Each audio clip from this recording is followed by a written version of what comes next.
فتره توقف طويله مره طويله، صعبه يعني راح تاثر على تركيز اللاعبين. بعض اللعيبه عنده اختبارات. صح، برضو بعض اللعيبه عندهم اختبارات وعندهم اعمال وقت الاختبارات. الاحتراف ما يمنع من الدراسه. لا الله يعين. طيب خلينا نتكلم عن المباراه القادمه والتشكيله اللي انتم تتمنوها تكون موجوده في المباراه. لؤي اتوقع الدفاع كان دفاع الاهلي زي ما هو، حتى ما ممكن نغير فيه لان ما عندنا احتياط دفاع اساسا، فهو هذول هم الافضل اللي هم المر وكامل وجفين منصور الحلبي افضل من مليون مره. فالمحور تيسير وصاحب، انا اتوقع هذا الافضل. معتز او لا، معتز وصاحب عفوا. ويكون قدامهم ماسين وتيسير وفيكتور وعماد. اتوقع هذا افضل تشكيله. طيب اتمنى مرسل محمد. والله تقريبا زي ما قال اخوي نفس التشكيله، لان الاحتياط ما في، يعني ما يلعب بدايه الموسم كل المباريات. اذا فيكتور مصاب في حسن راهب يلعب، اذا المدرب يلعب 4-4-2، انا الاحتياط. طيب وعلي ايش تقول؟ الراي انا اتمنى نلعب نفس التشكيله 4-5-1 وعدم المخاطره بفيكتور. فيكتور نزل الشوط الثاني ورقه رابحه يلعب في النص زي ما قال اخوي صاحب ومعتز وتيسير ومارسين وعبد الرحيم جيزاوي. الراهب بدل جيزاوي. ومهاجم عماد الحسن. والدفاع منصور وكامل باك نيكولا ما يكون موجود في المباراه؟ نيكولا لا ما اتمنى اني اشوفه. ضعيف صراحه. نيكولا في السنتر ضعيف. ايش سالت هذا؟ لا ما اتمنى اشوفه والله.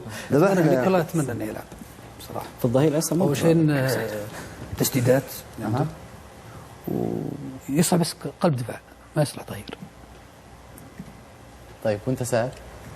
نيكولا ما اتمنى يلعب. منصور الحربي افضل من نيكولا. عندك في الدفاع كامل المر، واتمنى كامل المر ابراهيم هزازي يلعب بدل كامل. سعد وجهة نظرك في بدايه المباراه، رؤيتك للمباراه بدايتها اول 10 دقائق كيف تشوفها؟ اول 10 دقائق راح يضغط الشباب طبيعي جدا بحثا عن الهدف. يبغى يعوض 3 أهداف. حاسس مباراة سهلة تكون على الأهلي؟ لا راح تكون صعبة. حتى لو ب3 أهداف أنت فايز. أكيد تلعب مع الشباب. الشباب فريق كبير. فريق كبير مو فريق. اتمنى اول 10 دقائق يفرض لعبه. مو فريق صغير ولا الشباب يعني. الشباب فريق كبير من الفرق الكبار. اسمعوا يا جماهير الشباب. أنا ما أنكر نادي الشباب، أنا أتكلم عن الجمهور يعني اللي جالس يتكلم عن الجمهور. هذه المنافسة اللي المفروض يبحثون عنها، هذه المنافسة اللي في الملعب، مو منافسة برا الملعب. يا أخي 3-4 يبنون جمهور نادي الشباب يا خالد. أنا أحترم نادي الشباب. نفس النادي والكيان يعني نفس نحترم. بطولة كأس آسيا النهائي اللي يقام في جدة أنا حاضرها والله.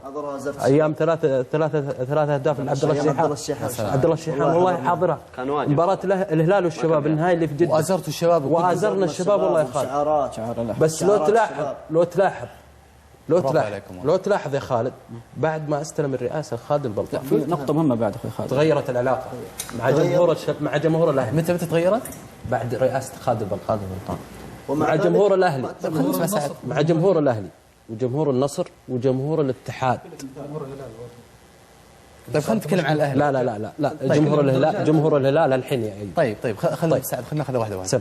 ليش حسيت ان الاستاذ خالد البلطان قاعد ينرفزكم يعني؟ ايش سووا؟ يا اخي التصريحات غير هل تصريحات استفزازيه. المشكله اللي صارت تصريحات استفزازيه يا خالد. ليش مشكلتنا معاه؟ المباراه اللي طافت جالس يدافع عن الحكام كاننا غلطنا عليه. صحيح. سمحت يا خالد. بقول لك تدري ليش؟ منطق هذا. تدري ليش؟ يعني من حق الرجل انه يدافع بهالشكل هذا عن الحكام. بقول لك شغله بس من حق يا خالد. لانه ممكن تكون مباراة الإياب مثلا بدون جمهور. هذه من صالحه ايضا، صح ولا لا؟ ليش مشكلتنا يا اخي خالد؟ صح هذا من حق. طيب بس احنا ما غلطنا على إدارة الشباب ولا اللاعبين ولا الجمهور. غلطنا على الحكم. واللائحة لائحة العقوبات الانضباطية بالاتحاد السعودي تغريم أول شيء تغريم 10,000. أنا ما أدري من فين جابوا 60,000. 60,000 من فين جايبوه؟ ترى المرة الثانية لو تقرأ اللوائح ما هذه المرة الثانية. لا على المرة الثانية. المرة الثانية كم؟ 40,000 أتوقع أو 30,000.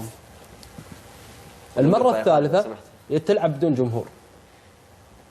المرة الرابعة تنقل المباراة خارج الأرض. بقول انه يعني ليش مشكلتنا مع خالد البلطان؟ ليش يعني متى سمعت جمهور الاهلي قاعد يعني في بينه وبين فيصل بن تركي مشكله وعبد الرحمن بن مساعد؟ يعني ليش بالذات خالد البلطان؟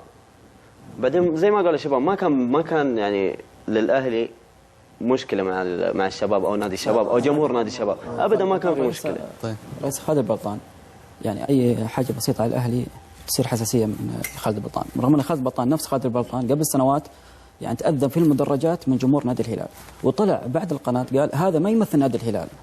يعني وش الفرق بين الحالتين انا ما ادري وش. في نفس الوقت احنا نحترم عمل خالد البلطان صراحه. تصريح نحترم عمل خالد البلطان. انا صراحه صرت استمتع لما اشوف نادي الشباب حاليا، يعني في الفتره اللي رأسها خالد البلطان كان عمله جدا ممتاز. نتمنى يعني انه يكون العمل في النادي الاهلي مثل العمل اللي قاعد يصير في اداره نادي الشباب.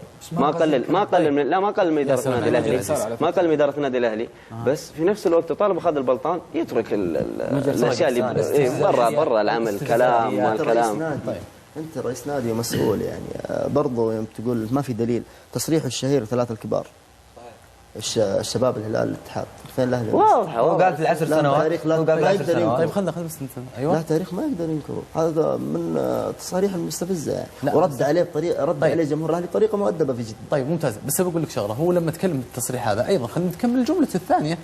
هو قال خلال هالمواسم الاخيره اللي صارت، المواسم الاخيره كان الاول الثاني الثالث يعني تراوح بين الهلال والاتحاد معروفه والشباب، ويتكلم في الدوري، لكن قال جماهيريا صرح وتكلم جماهيريا ذكر الاهلي والنصر. معروف الانديه الكبار، الاهلي، النصر، الاتحاد، الهلال. طيب بقول لك شغله، الشباب. طيب اسمعني سعد، طيب انت قلت الان الانديه الاربعه الكبيره. طيب يجيك شباب يزعل يقول والله سعد استفزنا يا اخي، ما ذكر اسمنا. اتكلم عن صح ولا لا؟ انا اتكلم عن بالله اخوي خالد اتكلم عن بطولات. انا كم عدد بطولات الاهلي وكم عدد فوز الاهلي، كم عدد فوز الشباب؟ متى جاء؟ طيب احمد اخوي خالد انا بسالك سؤال يعني صريح، من اكثر جمهور الرايد ولا الشباب؟ يعني اي واحد والله ما عندي احصائيه. لا معروفه يعني الرايد اكثر من الشباب. كيف اصلا متى يطلق على نادي انه كبير؟ بطولات جماهيريه هذا شيء مهم يعني. بس برضه ما نقلل من نادي الشباب، ما نقلل منهم يعني. بالعكس نادي كبير. انا عجبني كثير بعد يعني حتى كلام عبد العزيز لما قال انا يعني وثمن العمل اللي قدمه الاستاذ خالد البلطان. منبهر صراحه باللي قاعد اشوفه في نادي الشباب صراحه.